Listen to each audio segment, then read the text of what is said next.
And our top story right now, after nearly 3 months of devastating fighting and amid fears of Gaza war spilling over, diplomatic activities have heightened. Israeli Defense Minister's scenario for a post-war Gaza. But the big question right now is, when will the war end? And when it does, how will the besieged Gaza Strip be governed? Israel enjoys a U.S. support for its goals of destroying Hamas and recovering hostages, but the allies differ about what might follow the Gaza war. The U.S. position is that Gaza is a Palestinian land and will remain so. Washington says that Gaza must be ruled by Palestinians. And ahead of U.S. Secretary of State Antony Blinken's arrival in Israel, the Israeli Defense Minister Yoav Gallant has outlined Israel's plans for the next phase of its assault on the besieged Gaza Strip. Scenarios for the day after the war ends. Now, in Gallant's ambitious plan for the post-war administration of Gaza, the militant group Hamas will no longer control the territory and Israel will retain the overall security control. A multinational force will take charge of rebuilding the territory. And after the widespread destruction caused by Israeli bombing, and finally neighboring Egypt will have the responsibility for the main civilian border crossing into the Gaza Strip. And that will be in coordination with Israel. Now, the document adds that Palestinians will have limited room for running the territory, but there is not much clarity on it. It doesn't say who will govern the Gaza Strip. The plan doesn't mention the Palestine Liberation Organization, which is internationally recognized as the official representative of the Palestinian people. Now, remember, viewers, that since the war broke out between Israel and Hamas militants, nearly 2 million people have been displaced in Gaza. And according to UN aid officials, suffering is everywhere in Gaza and no place seems to be safe for the displaced civilians. In fact, in addition to that, Israel has already warned that the war on the besieged enclaves Hamas rulers will continue well into the new year as well. It will not be over in the near future until the militant group is defeated and eradicated from the region, until all the hostages taken into the Gaza Strip are released. The Israeli Defense Minister's plan also comes while Israeli officials, according to media reports, are holding secret talks with the Democratic Republic of Congo and other nations regarding the expulsion of Palestinians displaced. And although Israel has denied this claim, according to a report citing a senior Israeli official, it says that claims are an illusion.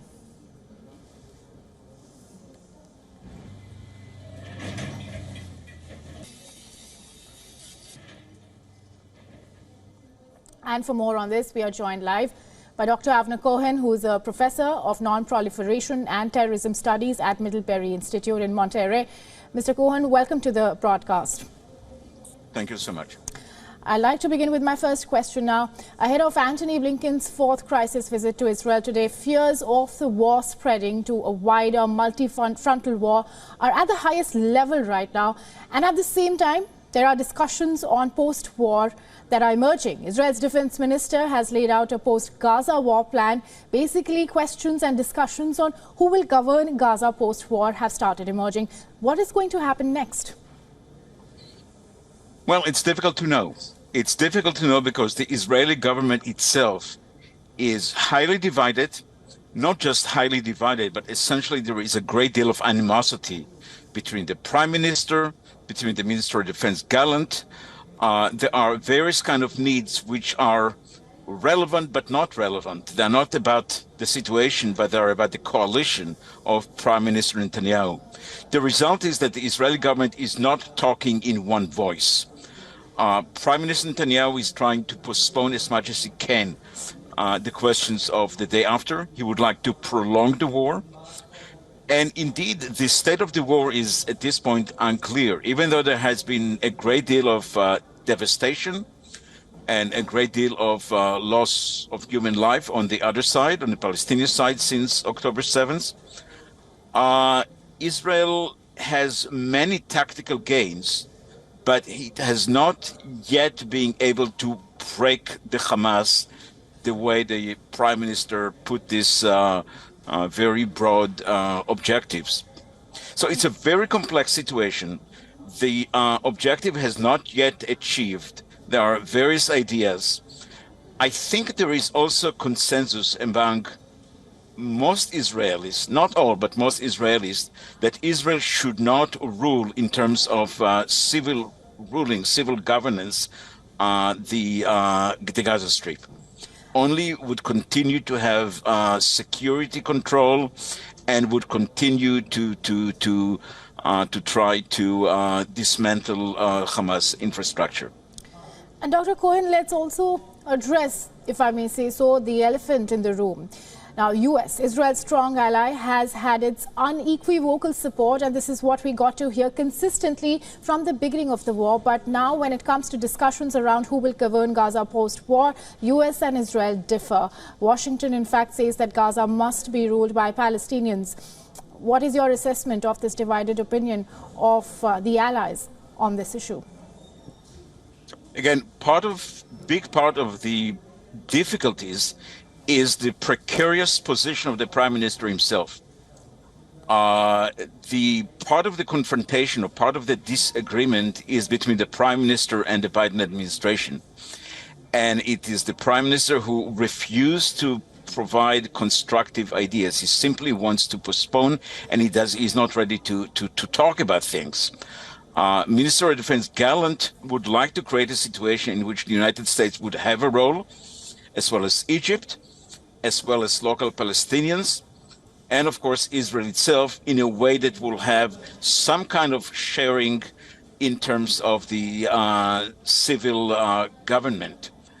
But the Israeli government itself is highly divided, and there are personal antagonism among many of the major players. And Dr. I don't know if you know, let me just finish. Please, I don't know please. if you know, but literally hours ago, last night, the cabinet meeting could not even complete it. There was a fight between ministers and the chief of staff, Lieutenant General Herzi Halevi, about the investigation panel that he is about to appoint. Some ministers describe it as a lynch over the chief of staff. The prime minister was watching, almost not participating. At the end, he said to the chief of staff that he should listen to the ministers. So it's become more and more escalating in terms of the ability of that government to function. And I wouldn't be surprised if next week there will be very strong voices to end the present government and to push towards new election, even during the war. I mean, it's come to a point of crisis. This government is less and less being able to function. Well, apart from the crisis that you've highlighted, there's also the humanitarian crisis that continues and escalates. Now, Israeli Prime Minister and senior officials have said that the war in Gaza will continue until all the hostages are released and Hamas militants are removed. And as the war now enters 2024, Dr. Cohen, many questions are still unanswered, and the fate of many, many people still hangs in balance. And the question on everyone's mind is, when will the war end? And the answer is nobody can tell. The war is about change phases, at least in northern Gaza. Israel has changed the deployment, took some of the forces out, and try to do it by smaller forces, using more of Air Force, and it's a kind of change of mode of deployment. The southern part and the central part of the strip, that is to say the Dir el-Balach and the Khan Yunis, there is still a very, very intensive war.